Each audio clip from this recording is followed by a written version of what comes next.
જેટલા ગોપાલક હોય ને એ બધા મારા છે એવો મારો મનના ભાવ છે. અને ગાયવાળા હંધાય અમારા હગા, તો અમારા હગા છે એક વિજયભાઈ પણ સારા. આજ અમે આપને ઓફિશિયલ આમંત્રણ આપવા આવ્યા છીએ ગાય ગામડું ને ખેતી 25 ડિસેમ્બરથી 8 જાન્યુઆરી. આ રૂટમાં જેટલા લોકોએ કોઈ 5-25 હજાર વૃક્ષ વાવ્યા હોય એનું સન્માન કરવાનું, કોઈએ 5-25 દીકરીઓ પરણાવી હોય તો એનું સન્માન કરવાનું, કોઈએ 2-5 તળાવ બનાવ્યા હોય તો એનું સન્માન કરવાનું, કોઈ દેશ માટે શહીદી વરી હોય તો એનું સન્માન કરવાનું. આ યુગમાં રમેશભાઈના વિચારો જુઓ તમે, હે કોણ આવું બોલી શકે? દાખલા તરીકે કોઈ પણ સિટી તમે લઈ લો, એના 4 રસ્તા બંધ કરી દો, બરાબર, તો ત્યાં કંઈ ખાવાનું મળવાનું નથી. અત્યારે રમેશભાઈ એવી તકલીફ છે ગામડાની અંદર, આટલી બધી દવાઓ છાંટી છે, કરોડો જીવને ખેડૂતો મારી નાખ્યા છે.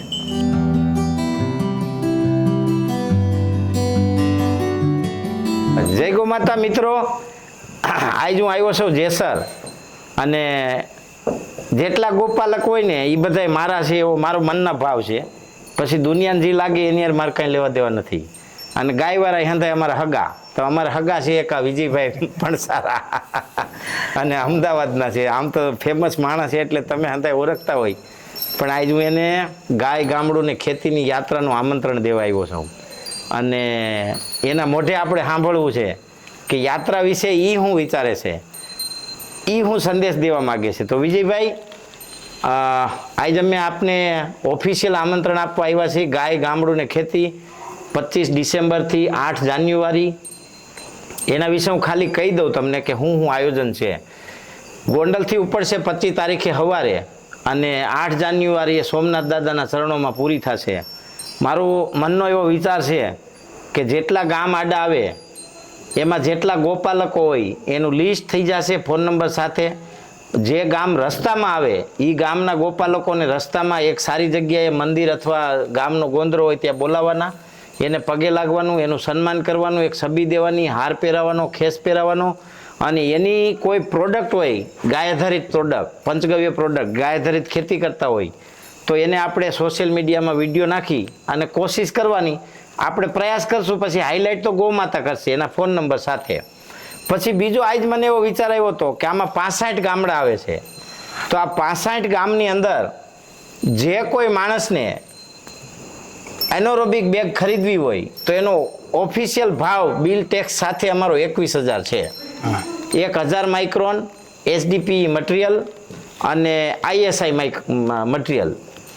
અને અમારી બે ભાઈ એવા પરિયાણ કર્યા. નાનજીભાઈ એવું કીધું કે મેં એને વાત કરીને એને મંજૂરી આપી કે ભાઈ 65 ગામમાં આપણે એ બેગ 50%માં આપવી, બરોબર છે. એટલે 21,000ની જગ્યાએ 10,500માં આપવી.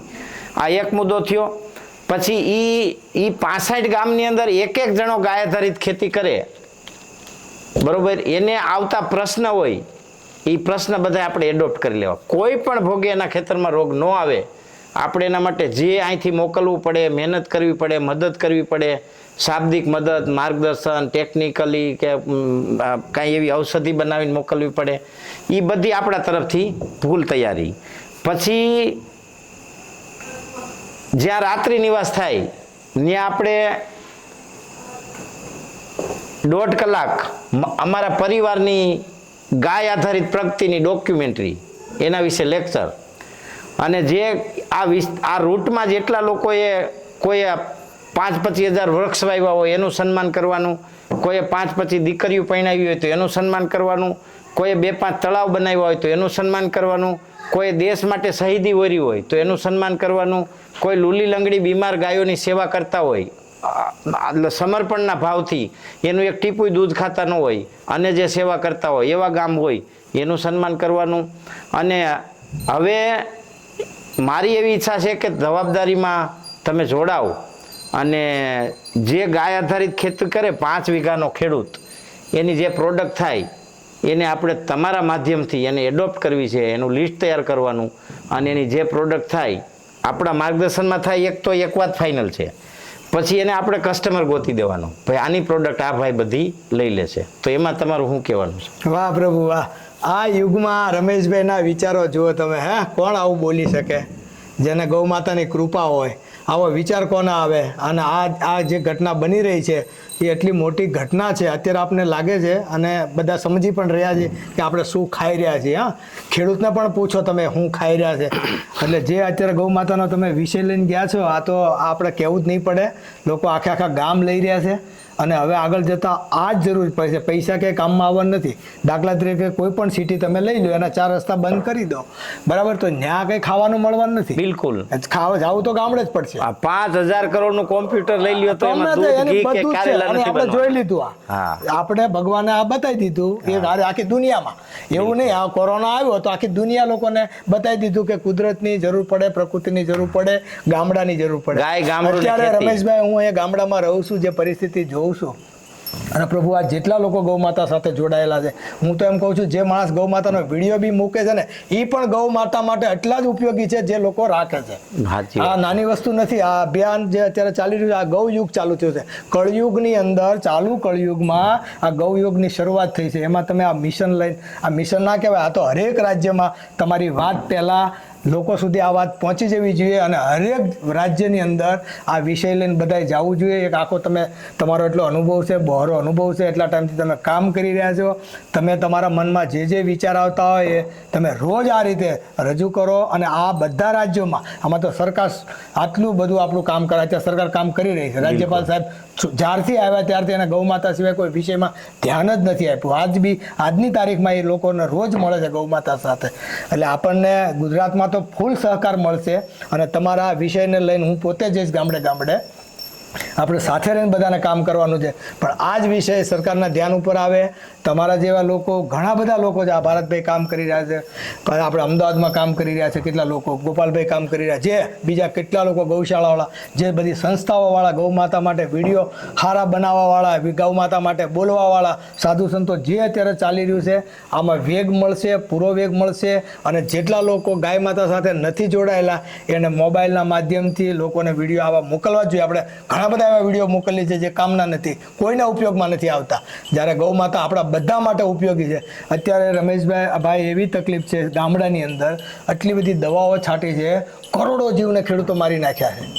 હું લાઈવ જોઈ રહ્યો છું. આ જ મારી વાડી છે. 100 વર્ષ, તમે કેમેરો આ બાજુ કરો, 100 વર્ષ જૂના વડલો છે, જ્યાં અહીંયા રોજ રાતે આખો વડલો વાઈટ ઢકાઈ જતો હતો બતકથી, બગલા. જે બગલા ખેતીને ખેડૂતના હેલ્પ કરે છે, બરાબર, એને સપોર્ટર છે, ખેડૂતનો ડબલ સપોર્ટર છે.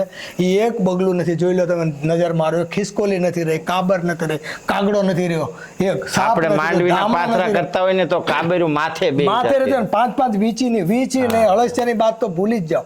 એવી હાલત થઈ ગઈ. આ ગૌ માતા એક જ એવી છે, ફરી વખત આ જીવન સૃષ્ટિને જીવૃત કરે એનો અનુભવ છે. મેં અહીંયા મારું એક રેસ્ટોરન્ટ બનાવ્યું છે પક્ષીઓ માટેનું, બરાબર. તો અહીં એટલા બધા જીવ આવતા થઈ ગયા છે.